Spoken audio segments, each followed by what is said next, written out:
the Cavalcade of America, presented by DuPont, maker of better things for better living through chemistry.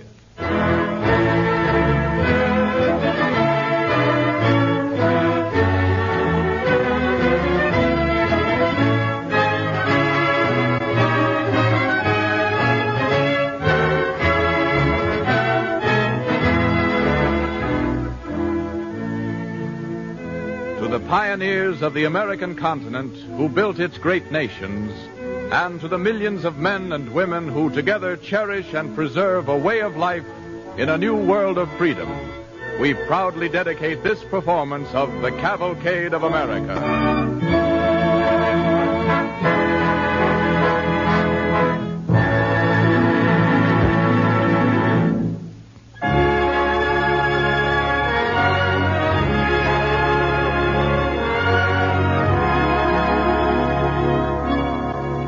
One of the most inspiring chapters in the history of the Western Hemisphere is the long peace that has existed between the United States and Canada for over 125 years.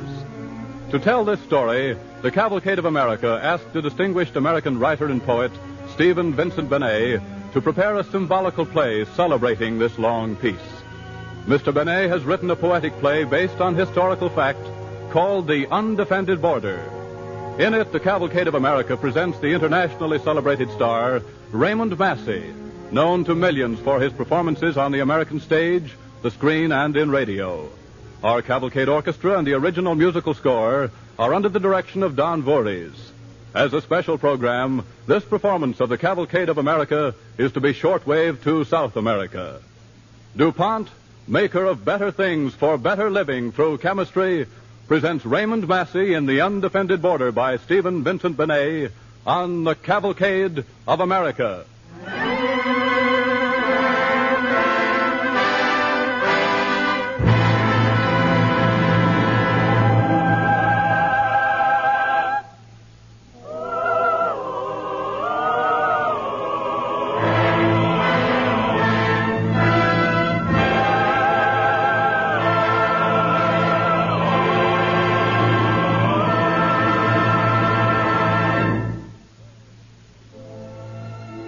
All over the world, there are borders between countries. They may be rivers or mountains. They may be nothing more than lines on a map. But in time of war, they are ravaged land, no man's land. And in time of peace, the guns still look at each other. Between the wars, the grass grows back again, but sometimes it doesn't grow for long. And there are always soldiers. But from New Brunswick to Puget Sound, there runs a border between the two great nations of proud people, individual people, people with their own customs and beliefs and ways. And that border has not one fort, not one ship of battle, not one hidden or usable gun. There is a lone cannon. And they point it out to tourists as a memory of the past. The cannon is rusted now and covered with moss. The little boys on both sides of the border climb over it and are not afraid. And there are the voices of people talking across the border. Voices like Bill Carter. He was born in Chicago. Yeah, I lived in the States until 1916. Then I enlisted over the border. Told the recruiting sergeant I was from Montreal, but I guess he knew where I came from. They used to call me the Yank. I was wounded and gassed, but my girl married me just the same. Now we're living in Vancouver, and I've got a nice little business there. People. All through the years, millions of people, both sides of the border.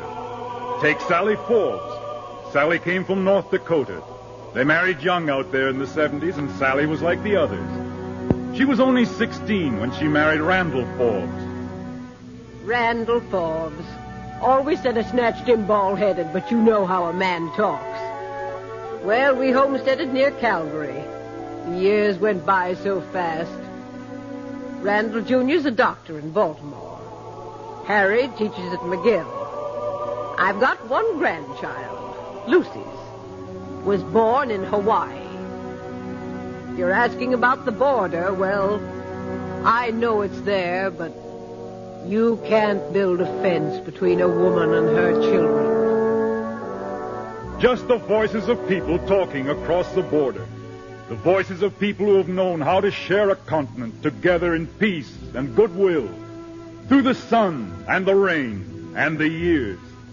Voices of men and women with the same sort of beliefs, the same sort of courage even 70 years ago. Voices like our own. My name's Hugh McEachern. There were 4 McEacherns of my name before me in Canada. Yet I fought 4 years in the Army of the Potomac when there were 50,000 like me, first and last, in the Union armies. Oh, they gave me bounty money, but that wasn't why I went. I felt it was a fight for freedom. When it was done, I came home. I worked my lands. I gave my life and strength to Canada. But all my life, I remembered the men I had fought beside. When they came to my house, they were welcome. When I went to their house, I was welcome. May it ever be so between the two houses. And yet it wasn't always so. There had been a war in 1812. A war between two peoples who spoke the same tongue. And like all wars, it left scars. Let's stand on the Canadian side of a great water. It is summer in the year 1817. There's a small boy launching a toy boat. His name is Jock McKinstry. Do you like my new boat, Father? Aye, you've done a good job on her, son. She's a fine little sloop of war. Billy Ross and I are going to have a big battle and sink all the Yankees. Son, look across the water there. Yes, Father? Do you mind the boy Jimmy Hunter you played with in the old days? He lives over there. And now maybe he's building a boat, too. A fine little sloop of war on his side of the lake. Father, I don't understand. Jimmy's father was my friend, too, son. And here on both sides of the border, we've a great free land to dwell in. So what would you do? Now war's over. I'd send him a peace belt, the way the Indians do. Now, that's a suggestion. But would he take it, do you think? Oh, of course he would. You have to take a peace belt. But here's your fine big sloop of war, son. And it's not boys that build them. It's grown men both sides of the border.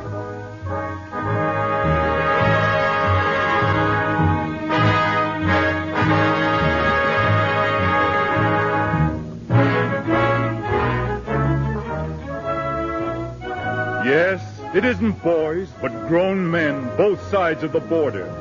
Hear the hammers. Shipwrights' hammers, carpenters' hammers, caulking hammers, hammers on fresh-smelling wood and bright iron, hammers by the ports and shores of Ontario and Erie and Champlain, the pleasant harbors, the pine-smelling beaches, hammers building the ships of war. Lakes? These are not lakes, but oceans. They must be defended. Lead pills for the Yankees. They'll soon have enough. With grape and with round shot, we'll give them hot stuff. British Admiralty, Lake Ontario. Ship of the line, St. Lawrence, 110 guns. Psyche, 50 guns. The Princess Charlotte, 40. Sailmakers. Powder monkeys. Carpenters, 74-gun frigates. 74-gun frigates. Prepare, prepare, prepare.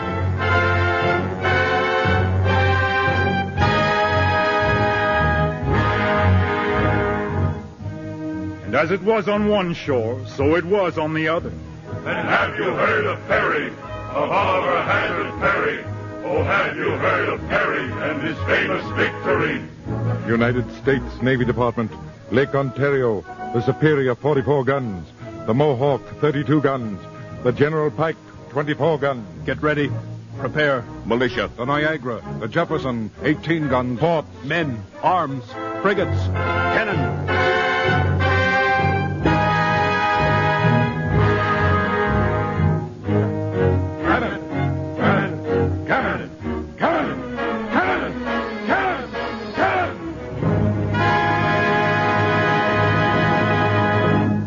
And that's the way it starts.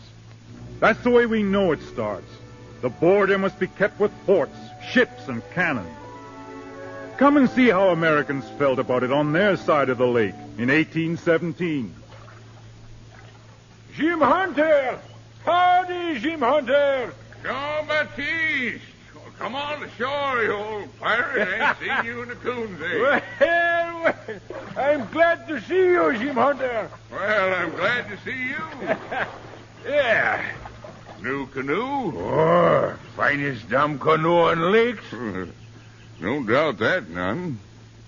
Well, Jean-Baptiste, what's the news? Oh, she about the same. No baby. A good year for beaver. Uh-huh. You fighting the war? Oh, sure I fight. I fight like 6 men I shot together. Fought at Lundy's Lane myself. See, you know what I do at Chateau Gay, Jim? What? I capture my own cousin. Sure, he's lying on the ground with a bullet in his leg. He's Baptiste Jean-Henri Louis David Ligonier, like me, same name. Afterward, he go home to Maine. He write me letter. Oh, there I am, one big fool. I got letter for you, Jim Hunter. I forget. Letter? Yeah, here, look. Oh, feels sizable. Who give it to you? Jacques McKinstry. You open up now, Jim. I take answer back. Well, let's see here. Why, the wampum belt. White belt. Oh, that's old, that is. That's Huron work. The white belt. She mean peace, Jim? Yeah, peace. Already they're building ships of war again on the lake. I wish the people in London and Washington could know how we people on the border feel. Someone ought to tell them. You're right there, my friend. Well, there's only one way to do that. Tell them.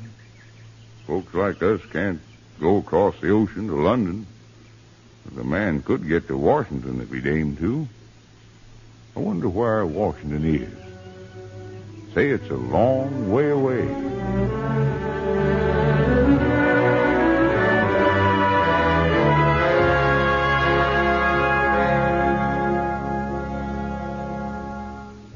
It was a long way to Washington. But there was the pole star to go by in the old Indian trails. That was the forest when Jim Hunter left the banks of the Great Lake. Beyond, south and east, lay rolling green valleys not yet claimed from the wilderness. And Jim Hunter slept under the stars, head pillowed on his pack. Through the wilderness, through the Onondaga section he strode. And the hunting good on the Finger Lakes, and the twigs crackling underfoot when Jim Hunter sighted a clump of cabins through the trees. Hello, the house. Hello, yourself. What's the name of this place, stranger? It ain't got a name. Mine. What's the nearest town? Quiet Wolf. Calgary. How far? Quite a piece. You got any meal? I might have. I'll swap you 3 prime squirrel for some. I've come quite a ways and I'm tired of eating squirrel. It's a trade. Come in, alight.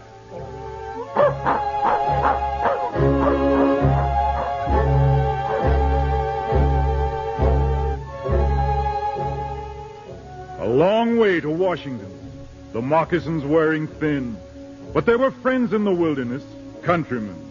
And all the rich, sweet valley of the Susquehanna lay ahead. Through Sunbury, not stopping the night. The next night rain, dripping through the boughs, Jim Hunter went on. Gray morning into late dusky evening, days had become weeks. Then Harrisburg, a settlement still sleeping in the curve of the Blue River. The mountains misty beyond. And at York, a signpost pointing to Baltimore, a city. The first city Jim Hunter had ever seen. Just 40 miles from Washington. Washington. And now in the muddy and straggling Washington of 1817, 2 other men meet to talk of a distant border. They aren't remarkable men. You don't read much about Richard Rush in the history books. Richard Rush, acting Secretary of State. Not Secretary, you know, just acting. And Sir Charles Bagot, British Envoy Extraordinary to the United States. For a while, with no great name in history. English, American, two honest men of goodwill. The toast, Sir Charles. To His Highness the Prince Regent. To the President of the United States. And now, Sir Charles, shall we proceed to our business? With pleasure. Now, you correct me, sir, if I'm in error. But the question between our countries seems to resolve itself to this. What armed forces, if any, our respective governments intend to keep on the border between the United States and Canada? Between Canada and the United States. I accept the correction. Now, Mr. Adams feels that these armaments should be greatly reduced. Lord Castlereagh unofficially has long been of the same opinion. At the same time, Sir Charles, we have laid down the keels of certain ships. His Majesty's Navy has not been wholly idle. British Admiralty, the St. Lawrence. 110 guns. Prepare sailmakers, powder monkeys.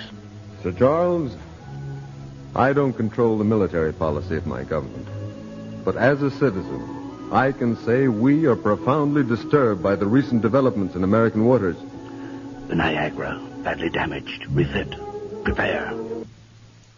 Our citizens along the main border are greatly disturbed by what seems to them American aggression. Get ready. The Psyche, 50 guns, frigates. Maine is defending her just claims, Sir Charles. The Superior, 44 guns. The Mohawk, 32 guns. Her just claims to Canada's fisheries, Mr. Rush. Prepare cannon. The fisheries question has nothing to do with it, Sir Charles. The recent and most unwarranted attack on an American vessel. Cannon.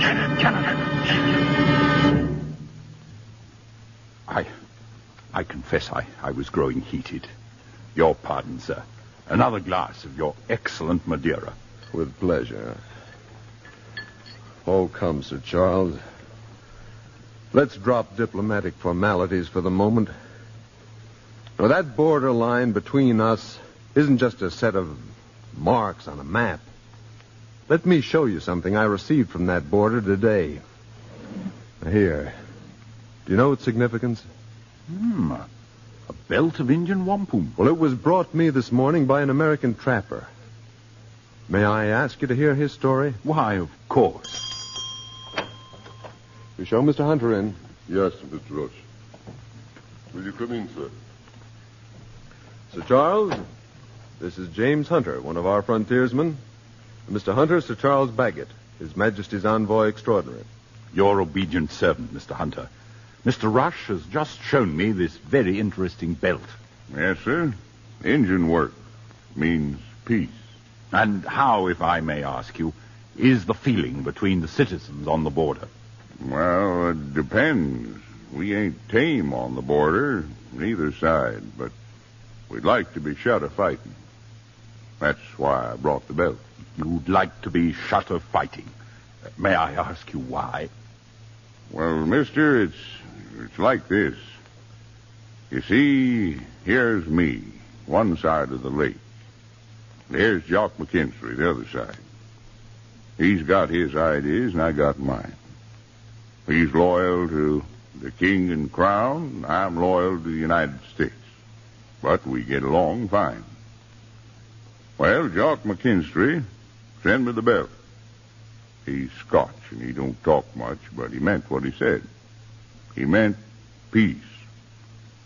Well, I know we couldn't get to London. That's across the water. So I figured I'd better come here. If I may ask, Mr. Hunter, how long did the journey take you? One pair of moccasins. Call it moon and a half. One pair of... Perhaps 40 days, Sir Charles, on foot. 40 days? Mr. Hunter, tell me, and you may speak quite freely, what force do you think would be sufficient to maintain peace and order on the lakes? Well, that's for you folks to say. But we want to know what you think, you and Jock McKinstry. Well, if it was me and Jock, I'd say just one boat each side. Uh-huh. What about forts and soldiers? Well, forts and soldiers, you see, they're for enemies. We fought, but we ain't enemies. We'll differ, and we'll always differ. But we want to be friends. I believe you, Mr. Hunter. May I keep the white belt? I should like to send it to London. And thank you.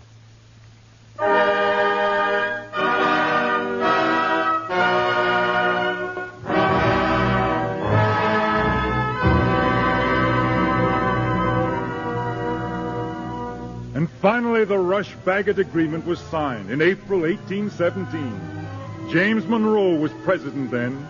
James Monroe of the Monroe Doctrine.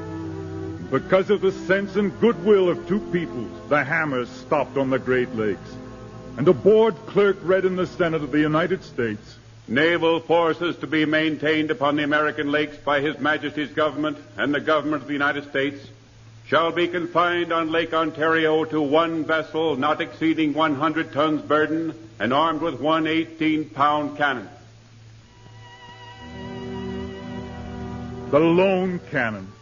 And back and forth, across the border, the tide of human beings has ebbed and flowed. Trapper, trader, farmer, merchant, woman, and man. It's they who have kept the peace and the freedom, the borders, men and women.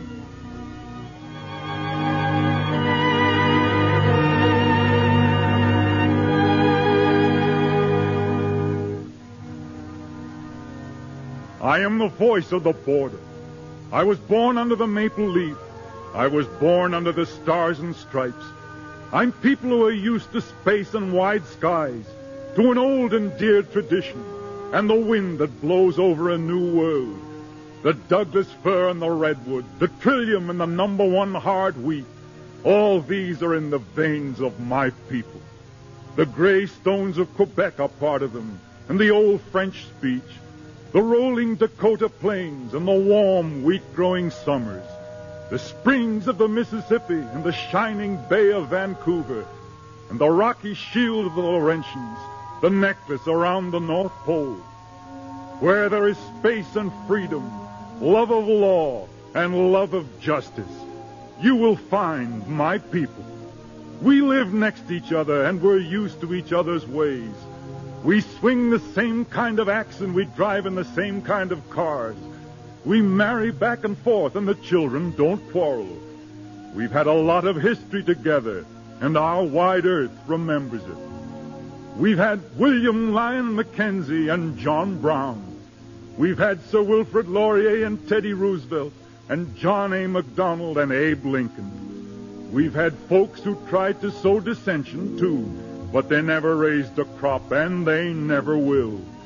For when we say freedom, we mean it, and we have faith in the people.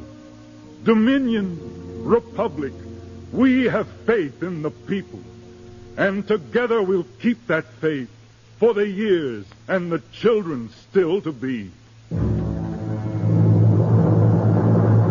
built a house for freedom here, and free it shall remain.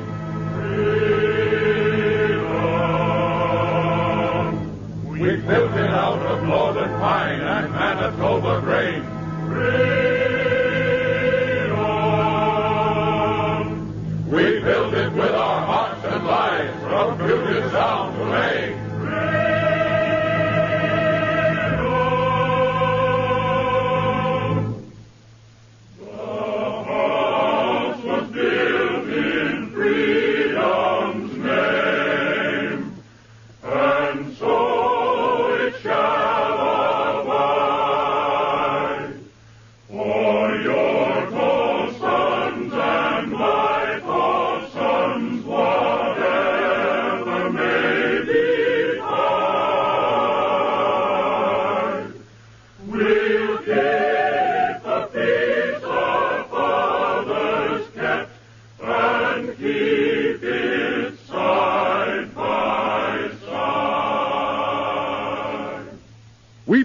With the broad axe and the shining rails of steel, the birch bark of the Voyageur, the creaking wagon wheel. We built it with the best we had for the loyal and the leal.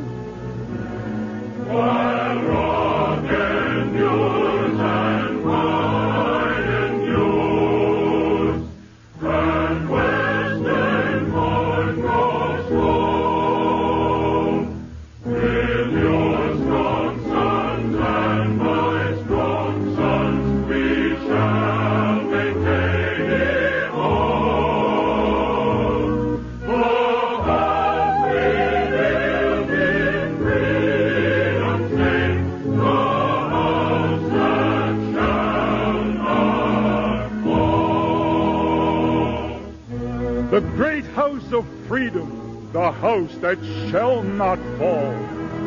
The house we build in freedom's name, the house that shall not fall.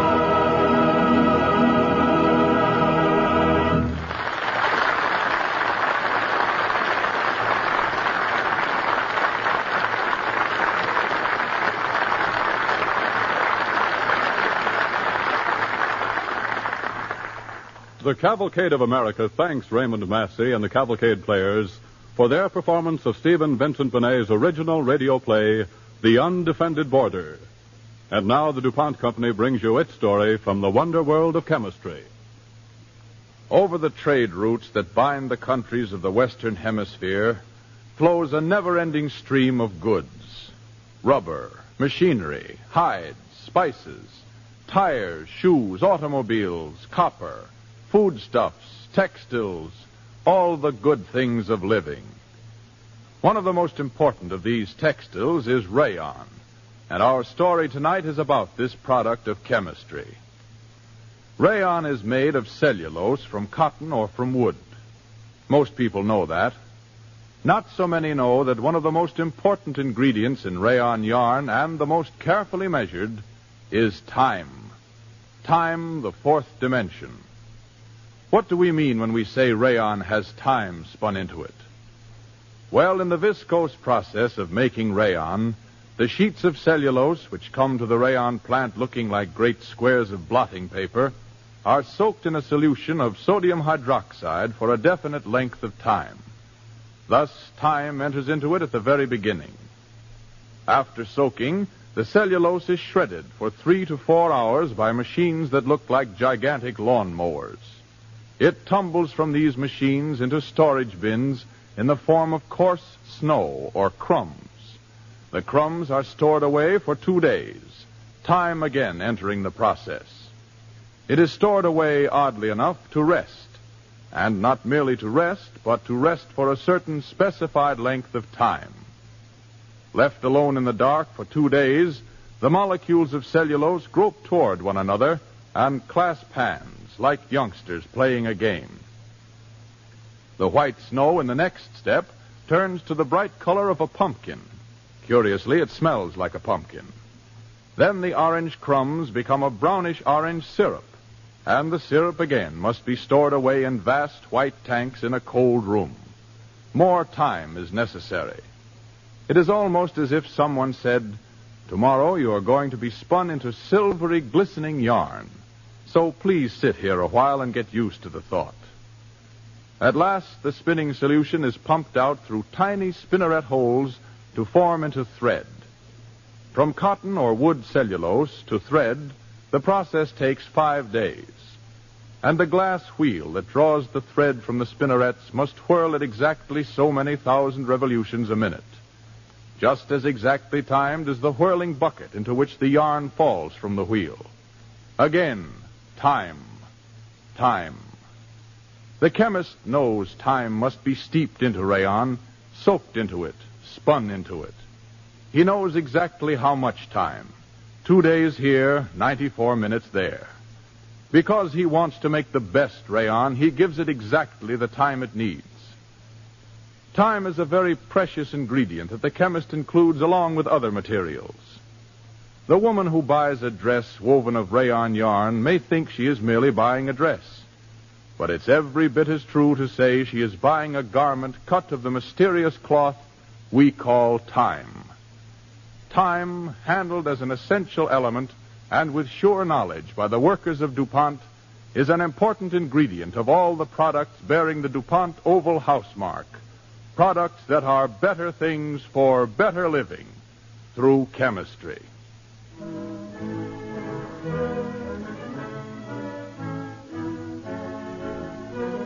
And now, Ted Jewett of the Cavalcade Players to tell you about next week's program. Ladies and gentlemen, next week, as a Christmas time message to our listeners, we bring you an American classic on the Cavalcade of America, a play whose kindly humor and gentle fantasy have endeared it to the hearts of a nation.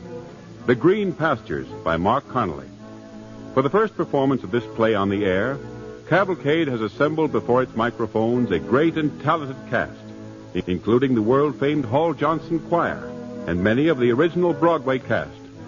Next week, DuPont brings you The Green Pastures by Mark Connolly. Thank you.